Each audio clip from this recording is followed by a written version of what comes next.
Et j'ai trouvé un god ceinture dans le placard de ma femme.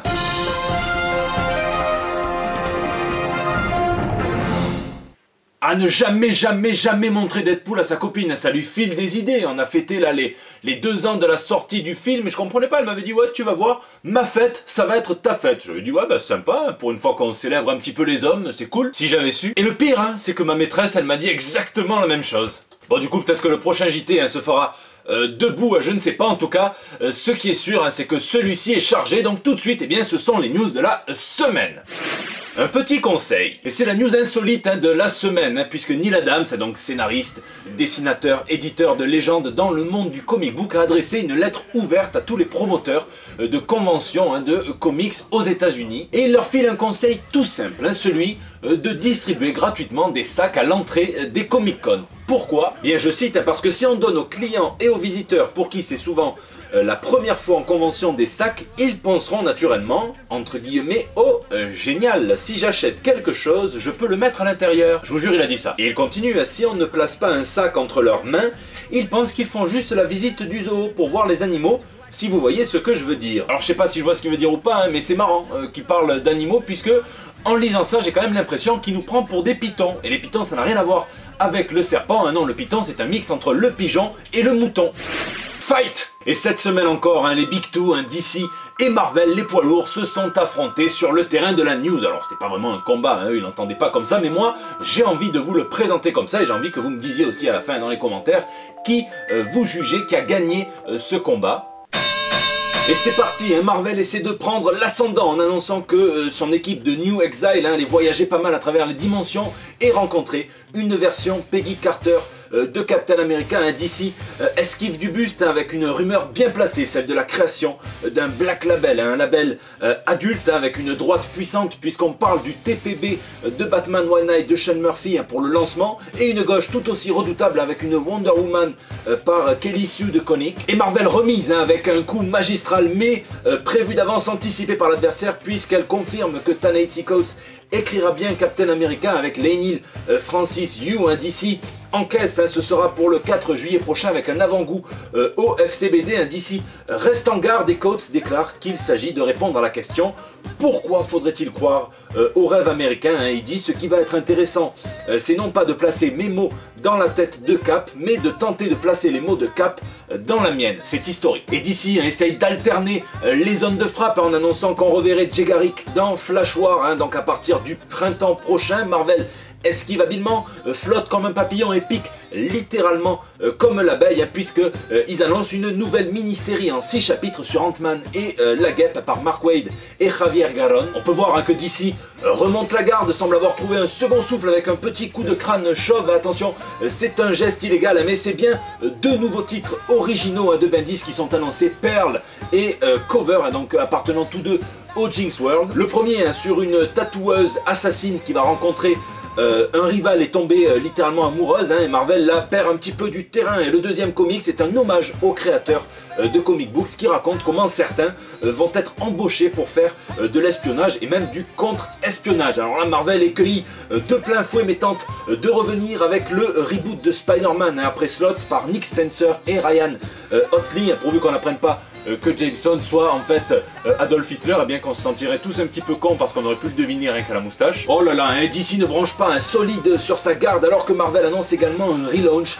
de Doctor Strange par Mark Waid et Jesus Saiz, hein, le Doc va aller un petit peu explorer l'espace et apparemment pas sous sa forme astrale. Aïe aïe aïe aïe, Marvel a les bras lourds et laisse entrevoir une ouverture que DC ne manque pas de saisir en annonçant un label de l'univers Sandman. Oh là là là là, Marvel est dans les cordes. Neil Gaiman annonce lui-même hein, qu'un numéro spécial mettra en place 4 nouvelles séries pleines de surprises à une nouvelle maison, celle des Murmures de Dreaming, Lucifer et donc The Book of Magic, hein, ça arrive fin 2018. Hein, DC enchaîne les coups précis en annonçant Nalo Hopkinson, Jay Lee, Cy Spurrier, Dan Water, Kate Howard et Blickis Everly. Marvel titube, hein, pas loin de partir au tapis, tente de riposter avec une série de numéro 1 qui racontera les origines des plus grands super-héros de l'univers Marvel, à commencer par celle de Carol Danvers, et donc par Margaret Stoll et Carlos Pacheco. Mais ça ne suffit pas, hein, l'arbitre arrête le combat et on entend le public crier, hein, le public est en délire. Bon, maintenant les juges, hein, c'est vous, hein, c'est à vous de déclarer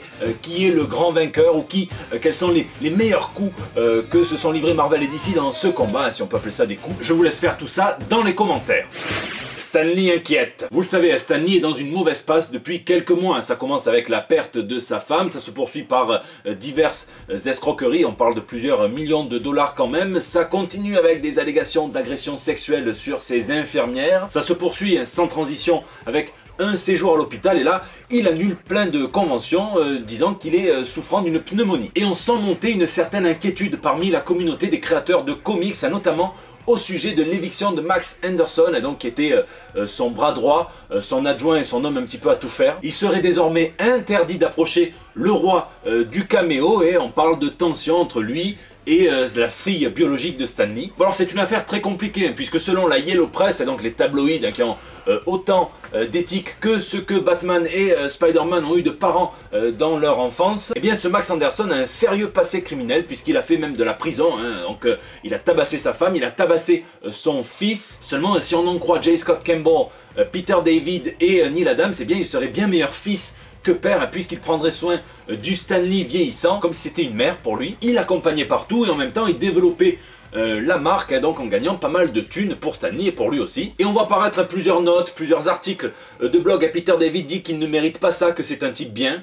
Ouais. Neil Adams dit qu'Anderson a été comme une mère pour Stan Lee, et Campbell a dit que d'évincer Anderson par la force de la vie de Stan Lee quelque temps après la perte de sa femme semble particulièrement cruel et a provoqué un vif débat parmi donc la communauté des créateurs, hein, sur à propos, ils se posent tous la question, qui s'occupe réellement de Stan Lee et pourquoi est-il confiné donc hors de leur vue dans sa maison. Alors je ne sais absolument pas quoi penser de cette affaire, hein, si ce n'est que c'est toujours moche quand des intérêts financiers viennent peser sur la vie d'un vieillard de 95 ans. Et c'est vrai que dans la dernière vidéo que quelqu'un, hein, on ne sait pas qui, a diffusé au tabloïd, hein, donc TMZ, eh bien il a pas l'air trop en forme. Rafale série ciné. Oh là là, les news, séries et ciné tombent comme des patineurs artistiques en ce moment. Et je ne parle pas que de Marvel et Netflix, hein, qui révèlent toujours le titre des épisodes de leur série de manière originale. On se souvient du code Morse pour le Punisher. Et bien là, cette fois pour Jessica Jones, c'est par le biais de couvertures de comics dessinées spécialement par des femmes, puisque la série sort le 8 mars, la journée de la femme. Et on prend plaisir à regarder le travail de Colin Doran, Amy Reeder, Annie Wu, Stephanie Hans ou encore Elizabeth Torque. Alors je ne vous dis rien des titres, hein, parce qu'ils sont déjà assez cryptiques, assez mystérieux, et en plus, de toute façon, je ne veux pas spoiler. On a en plus eu d'autres informations, puisque Joe Quesada, qui s'est remis à dessiner à fond, donc a leaké une image pour Daredevil, une image pour Iron Fist, et on sait désormais que Luke Cage sortira le 22 juin prochain, la saison 2. Tiens, la série Amazon a enfin casté son Mother's Milk, donc la crème en français par Nicolas Vitch, donc ça sera Laz Alonso, donc on a pu voir dans Fast and Furious.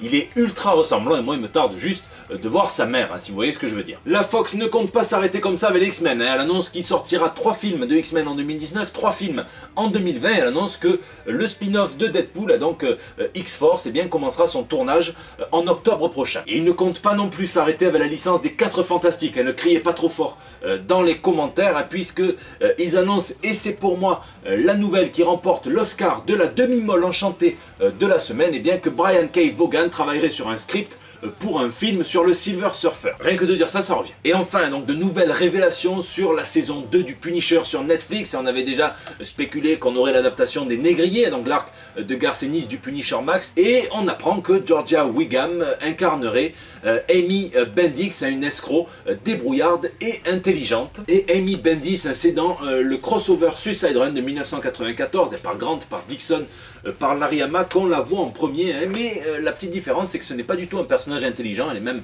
faite pour être naïve et simplette, mais elle sauve le Punisher et elle va l'aider pendant sa longue convalescence où il va disparaître. Elle va l'emmener dans son village jusqu'à ce que son shérif de père trouve le Punisher et donc vu qu'il est shérif, eh bien, il fait ce qu'il croit bon de faire, il appelle le FBI et c'est un bordel pas possible dans le village. Et d'ailleurs un appel au casting a été lancé pour trouver un shérif et sa petite patrouille. Et ce qui est intéressant, c'est que ce crossover a permis à d'autres personnages d'émerger en tant que Punisher, puisqu'il n'était pas là, donc il fallait bien faire l'intérim. Je pense notamment à Lynn Michaels ou à Jim Pierce. Donc c'est à surveiller cette affaire, je vous le dis.